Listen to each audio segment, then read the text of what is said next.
our band practice. This is Downey inside that garage right there. I don't know if you can see it. Oh really? This is where all the ruckus was made. All the breakdowns were formed. The earthquakes were begun. The first practice that we had, there was actually an earthquake. And you're probably going to hear that from everybody else who talks about this, but we were in Danny's house in his garage, and we just started playing. And inside of the garage, when you have drums going and you have guitars going and it's in a closed space, you feel shaking already. But we had finished a song, and after that, the earthquake hit, and we were just shaking inside of a garage. You just see everyone, earthquake, earthquake. And at the end of it, we were like, what the hell was that? It's like, I think it was an earthquake. And then sure enough, we looked at the news real quick and it was an earthquake. I was like, sweet, caused by us. You know, everybody would be jamming throughout the week, you know, on their own, coming up with different riffs, coming up with different breakdowns. And it would just be like everyone had different inputs and we would all put it together to make one song. Everything was all about crowd response and about friends. That was our whole... Everything was focused around having a fun show when we would play, having friends that would participate, and everything was all about just our group of friends. We just wanted speed and heavy-ass breakdowns. Just we were kids, you know, that's what we just wanted to do, just fuck shit up.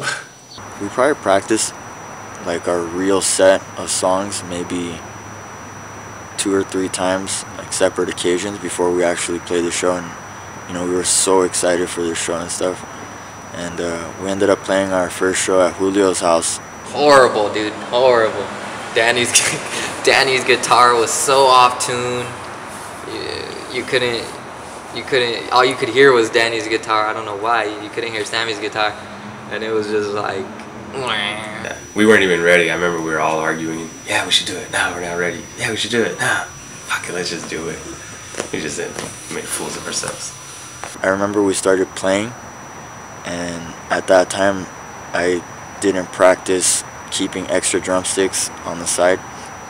And in the middle of like one of our, I think it was the second or third song, the drumstick just flew out of my hand and we just stopped mid-song. We couldn't even find the stick. It was really awkward. Was it a good time? It was a great time. That show was a great time, but it was a horrible time too. One of the coolest things I'd have to say was Nightmare Fest, and that was one of our earlier shows. And it was, if you didn't know Nightmare Fest, it was a gigantic all-day hardcore metal festival, and they had a large stage and they had a small stage. And the large stage was where all the big bands played. The small stage was where all the smaller bands played. And we played a little bit earlier because it was one of our first shows, so we didn't have like a fan base or anything. But I remember there was a pretty, I don't know what band it was, there was a pretty big band though that was playing large stage, and we were setting up in the small area. And I remember we started doing like a sound check, and we just saw a flood of people that came from the large stage over to the small stage. And we thought that was pretty badass because the other band was actually playing, and in the middle of their set, everybody just flooded from the large room over to the small room. And it was, honestly, even though it was one of our first shows, that was one of the most epic times that we've ever had. Think about it, the bands that we played with at that show, Suicide Silence, Winds of Plague, The Warriors, Antagonist, Job for a Cowboy, they played on the small stage, and they got huge after that. But it was pretty sick to see that people would go from the larger area over to the smaller area just to see a small band that nobody's heard of before. I remember once we were playing this pretty big show, and we had a breakdown coming up where everything just stops, and I was supposed to just do it on the guitar. And then Sammy decided he wanted to do it without letting anybody know, but when he did it, it just, I don't know what he was doing. It was just gibberish.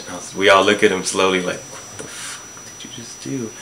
He's like, I don't know what's going on. And we just went into it, and everybody caught it too, and it's hilarious. When we played at Linwood High, there was like guys, like they had to escort us and stuff. They weren't gonna let us play because there was too many fights, but then the whole school, there was like some black guys, like not even into the hardcore scene, just we had everyone chanting 7 Front War.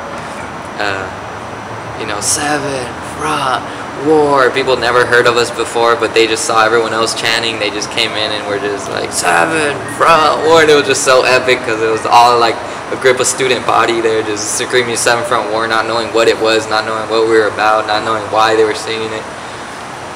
But they ended up letting us play because of that, and they turned on the mic and turned on the amps, and we just, you know, destroyed that place for the people that knew what it was, you know. And then everyone else was like, oh, all right, you know, like. But then there was like too many fights. They had to shut it down. Like people shooting each other. It was nuts. Crazy. We played a show in Paramount. I forgot. It was some kind of fest. I don't know. I think it was. We played in a gymnasium or like a church or something. And you know, I believe we had 2 shows that night. So we were going to this one, then we were gonna play another one. So we're at this show, setting up our stuff, whatever. We play. As we're playing, I think MD, he was getting in a fight with somebody, and mid-song, Carlo just got off the stage and he just started decking like some guys in the crowd, and we just all stopped like, what happened, you know?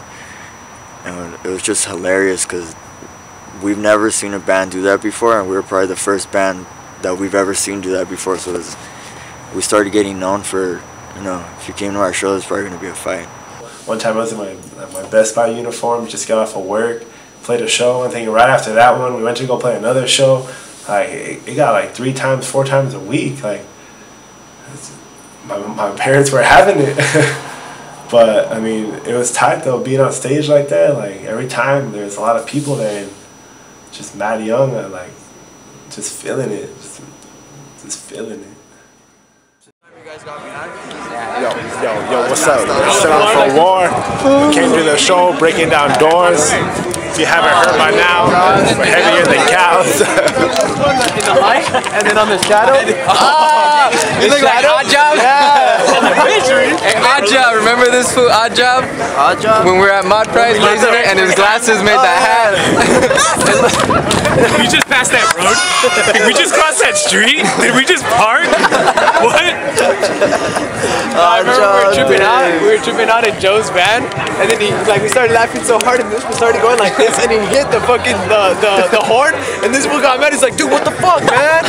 Burning the spot. Fucking burning the spot, dog.